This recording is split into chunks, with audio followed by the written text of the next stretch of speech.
breaking of the daily fast during the holy month of Ramadan.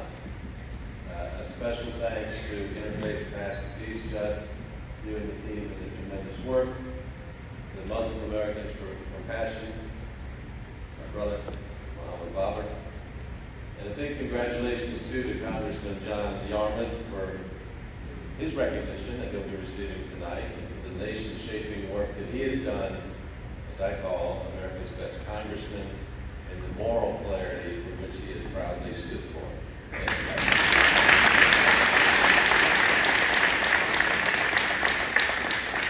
This is an awesome annual event we have.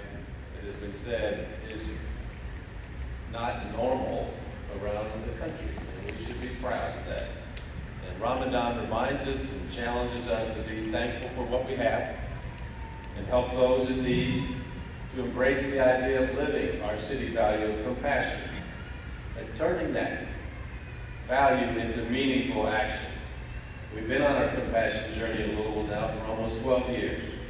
And when I first started talking about compassion, there was some skepticism, in part because some people thought of compassion as just a feeling, something soft, something kind of weak, but it's a lot more. And the critics have turned out to be very wrong. Compassion is about building social muscles to help us through inevitable tragedy. It's the work that we do to help others realize their full human potential. And when you think about that, there can be no greater calling. Many people in this room and all over our city have spent the last 11 and a half years, and in some cases the bulk of their entire lives, working to create a culture of compassion, not just in our city, but all around the world.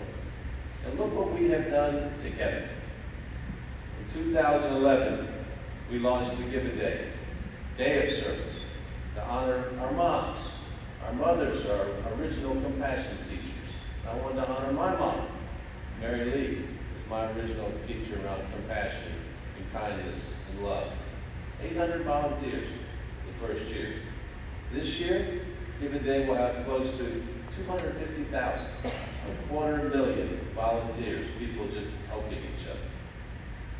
We've seen our community stand up for each other, time and time again. When the Louisville Islamic Center was vandalized in 2015, the enormous rally we had at the Ali Center to denounce hate and support immigrants in 2017.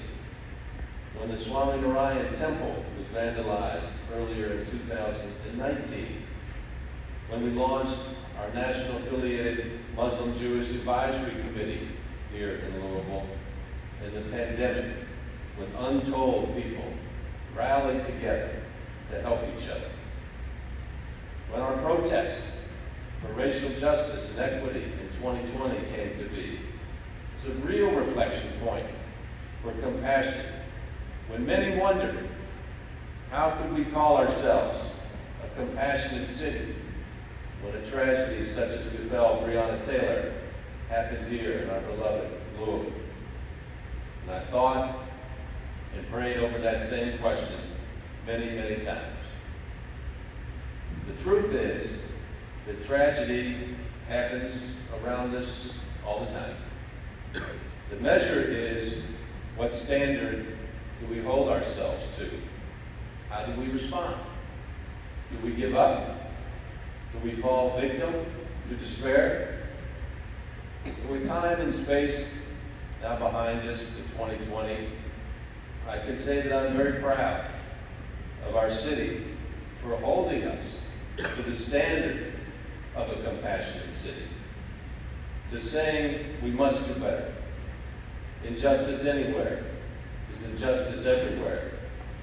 And recommitting ourselves to honor the pain that the families who lost loved ones and the pain that our community experienced by making us an even more compassionate city based on accountability, improvement, and truth.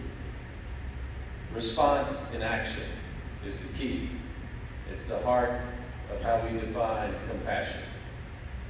And there has been no greater partner on this journey for me than our Muslim community. When we first started working together some 20 years ago with Sheikh Hamza Yusuf, our Muslim community, from elders to youth, have been leading as citizens with generosity and service, whether it's providing health care in our schools, feeding our first responders, leading a Give a Day event, or hosting this Iftar dinner here tonight. And this will be my last Iftar speaking to you as mayor, and I want to thank our Muslim community from the bottom of my heart.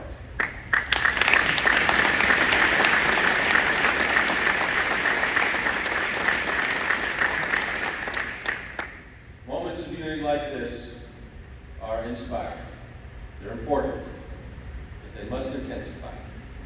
To counter the heartbreaking, infuriating stories of cruelty and violence that we see far too often, whether it's the outrageous, unprovoked war in Ukraine, or gun violence, or white nationalism here in our country. But we can never give up. We can't give up on ourselves and the hopeful future that we are all born into with the human values of love and kindness and compassion. Look at our newborns, they're all born with that.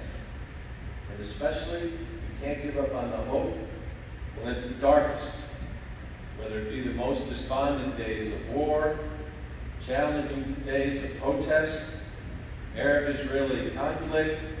We must summon our strength and bring the light. Channel our energy into specific, concrete, compassionate actions that benefit everyone around us. When in doubt, when you don't know what else to do, when you feel overwhelmed, simply reach out and help somebody. There will always be more work to do. We learn that whether we have a few birthdays or a lot of birthdays. It's going to require a lot to build our human village. And there are no shortage of places and people who need, deserve, and welcome our efforts. And all of our individual actions really, really add up. There is no single big answer. It's all of us, one action at a time. And as we're doing tonight, we have to continue to reach out to people from different faith communities, different backgrounds, nationalities, political beliefs. We must reach out to our fellow citizens in friendship and citizenship. All differences are secondary to our human interdependence.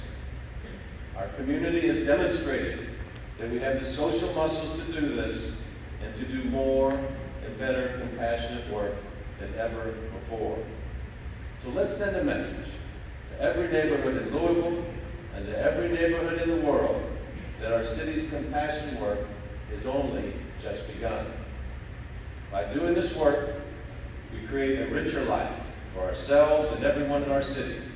Yes, our city will be stronger, and everyone will benefit from more people realizing their full human potential from being compassionate. That's why I'll close with this familiar quote from His Holiness the Dalai Lama.